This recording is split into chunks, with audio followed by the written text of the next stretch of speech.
Talk a little bit. We're only going to spend maybe 5 or 10 minutes on the deck on this one, so try to get through all the conceptual stuff right away, and then we'll jump in, spend a lot of time actually working on this stuff. Who can tell me what curling means? Two components to it. Protecting the puck with your body and changing directions. If you do both of those things, you are almost by definition curling. Okay? What I'm going to harp on a little bit today is the difference between sweeping the puck around with your arm and actually curling. You guys hear me say curl, I don't want to see this. I want to see that. I want to see legs going. It's the legs that really make it curl. Anybody can move the puck around with their arm, but that's just moving the puck around. Curling actually involves motion with the legs. And that, the main reason you want to move your legs around is one, it keeps you from ever losing your momentum. You're swimming along, your legs going, you've got momentum. Go into a curl and stop moving your legs. Just kind of die there. You keep moving your legs, and it's just a continuation of what you're already doing. And as those of us who played against Tyler or Tiara know, or Jeremy, if you kick through your curl, you kick the guy that stopped you, which gets them to back off, or kicks them in the face. Okay, now on to the hard question. What does cycling mean? It's a term that we throw around a lot. We tend to use it kind of off the cuff when we're explaining other things, sometimes to brand new players. I think a lot of us will probably stand and think a little bit more about what it means when we say cycling. Can anyone give me a good working definition of cycling? Two backs are like constant, like one's down and the other's coming back, so once the first one has to come up, the second one can come in, and they're like constantly going back so that going back while the other's going forward. Part of his definition that actually matters is what he's doing with his hands. And this is what we usually do when we're talking about cycling, whether we realize it or not. We start making this motion with our hands. Those of you that have been playing for a few years may remember a phrase called the backwards rotating wheel. And this, if you think about my hands as teeth on a saw blade or something, it's going backwards.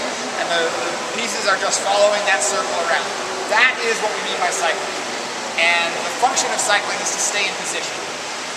This is one of the only games I can think of where you constantly have to leave your position. Okay, if you're playing the game of basketball, the idea is to run around and always be in the right spot. If you're playing soccer, the idea is to run around and always be in the right spot. If you're playing football, you go get in the huddle, you talk about where the right spot is, and then you go run and get in that spot. Underwater hockey, you have to come out of that spot constantly to go breathe. And what happens when you go from the surface to the bottom, 9 times out of 10? What direction do you move in the pool? Forward. Forward. Okay, most of us, when we go from our position on the surface to our position on the bottom, we go forward. We do a duck dive or a dolphin dive, and we move forward a meter or two. We see this all the time with new players. We tell them, you got to be behind this line for the advantage puck. So they go and get behind the line, and then they dive down, and next thing they know, they're 4 feet away from the guy with the puck before he's touching it. So what do we have to do when we're coming from the bottom to the surface in order to maintain some kind of stasis with our position? Go back. Cycle. That's the backwards part of the backwards rotating wheel. When you're on the bottom, you can move forward, and actually as you're coming from the top to the bottom, you're going forward. The important part that we tend to forget is you have to come back on the surface. So those are the two main things I'm going to harp on today. The importance of coming back on the surface, and the importance of kicking our legs when going through curls. We're going to start with some curl drills. It's just going to be pretty simple. We're going to do some back and forth swimming, curling and back casting, and then we're going to add in some components that force us to do more of the cycling and let us see the places where we're falling down in our cycles and how we can improve them. So let's go ahead and suit up. And what we're going to do is we're just going to do a relay. First person is going to take the puck and swim it forward. I'm not going to be a Nazi about how far you have to swim forward, but let's try to actually move the puck across the pool so you're not just passing back and moving forward the same distance. So the first person is going to swim it forward some distance, whatever feels right. Make a 180-degree curl so you're looking back at the wall and pass back to the next person in line, who should by that point be coming down to follow you. So by the time you receive the back pass, you should already have completed your dive, or at least be partway through your dive, headed to the bottom. Continue that process all the way across. As soon as you're finished, in other words, as soon as you release the puck on your pass, go to the back of the line. I don't know if we'll get through a whole line of 4 people by the time you get to the other side. That's fine. Once you get to the other side, regroup, figure out who's first, second, third, fourth. If one person didn't get to go at all, make sure they go first in the next one, and do do the same thing coming back.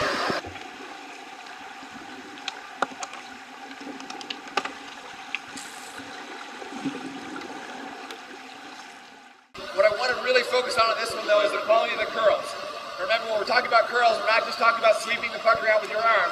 I want to see legs. Get the legs out and around. I want you facing completely backwards when you make the pass, which includes your legs. So get your legs out behind you all the way straight and then make the pass. And the nice thing about that is, since you have to get to the back of the line, once you've curled around, you're already facing the right direction. All you got to do is swim, and next thing you know, you're at the back of the line.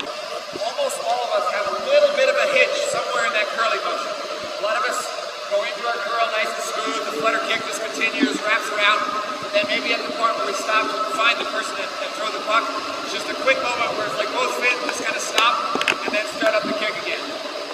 Really try to eliminate that. What you'll find, one of the hardest things to do when you're out of air is to continue through a curl and keep doing something after. It's very easy to think of the curl as the last thing we do on our diet. I want to see everybody doing the curl they're most comfortable with. So don't get fancy. If just a plain, regular right-handed curl with the puck on the inside of the stick is what you know how to do best, do that every time, all the way through all the cycles. What I really want to focus on is smoothness here. I want to see really nice, slow, smooth curls, uninterrupted kicking, a nice clean pass, and a good exit swimming back.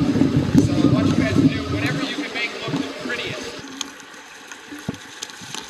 If you're going to curl to your left, right hip goes to the pool bottom. If you're going to curl to your right, left hip goes to the pool bottom. And I think you'll find across the board that if you stick to that rule, get that hip on the bottom, it'll improve the smoothness of your curl.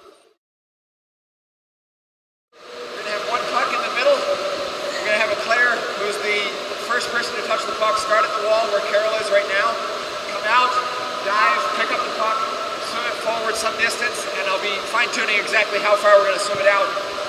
I'm going to be above water. When the player with the puck crosses a certain point, I'm going to call out the name of one player still on the wall. The purpose of this is that they could be coming from anywhere. It's not always going to be coming straight behind. Okay, the person with the puck, when they pass a certain point, it's probably going to be the next lane line out, is going to curl. They have to see where the player is coming from. So, if you curl around, you got to get your head up and scan all the way across, all the people on the wall, figure out which one of them is coming to follow you, and make a pass to that person. Okay, so that's the first component that's going to test you, is finding the player and making a pass. If you don't hit the player accurately, you're not going to get any time. Okay, so you're going to get a no score for that round.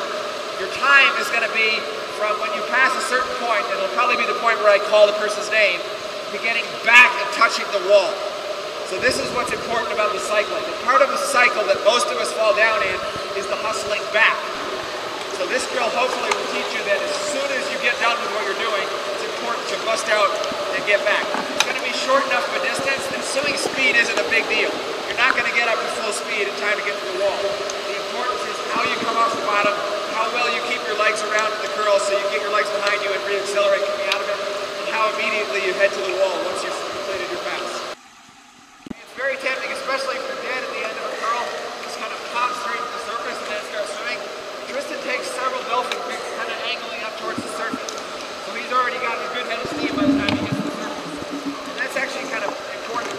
One thing that Doug Roth told me once, and I never really paid any attention to it until he said this, but if you watch people, it's very, very true. If you come straight up, you almost always stop. You guys ever seen a turtle come to the surface of the water? It just kind of pops up and floats. And then sometimes it starts kicking and moving around.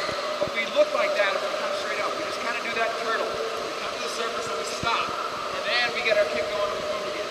If you come to the surface already kicking like Tristan is, you never have that moment where you stop. That costs you probably a full second. So let's all focus on a good quick whip around our curl, get our legs out behind you, and then let's all try to get at least one or two kicks on the way to the surface, already heading back to the wall.